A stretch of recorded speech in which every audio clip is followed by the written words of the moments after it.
আমারে বুঝাস না মেয়েরা খারাপ মেয়েরা খারাপ। আমি তো এত খারাপ দেখি না, তুই কোথায় তো খারাপ দেখিস? আমি তো দেখি তুই তুই বেটা টেনে পড়িস মাত্র, তোকে আমি ছোট করে দেখছি না বেটা।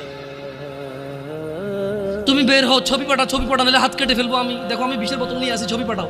তুই বেটা আমার বোনটাকে বেটা ফুসলেছিস বেটা। হাজির মেয়েরা খারাপ, মেয়েদের খারাপের কারণে দুনিয়া এসে তুই কে রে? তুই কি মেয়েরা খারাপ? শোন, আমাদের গ্রামে প্রবাদ আছে, ধর্মীয় কথা না এটা। এখন যেটা বলছি এটা প্রবাদ, এটা ধর্মীয় কথা না। কোনো মেয়ের দেখবেন হাঁটুর উপরে কাপড় ওঠে আর নামে না বেটা। তুই উঠাইছস হাঁটুর উপরে কাপড়, ও উঠায়নি। হাঁটু পর্যন্ত তুই উঠাইছস আর এখন সে নামাচ্ছে না। তুই মনে করিস তুই বেঁচে গেছিস না? তুই মনে করিস তুই জিনাই জেনা না? না বেটা, ও তোর সাথে জেনা করেছে, এরপরে তোকে বাদ আরেকজনের সাথে করবে, আরেকজনের সাথে করবে। আর তুই সূচনা, তুই ওকে শিখাইছিস, এটা সবগুলো তোর উপর আছে। তুই নিজের ছোট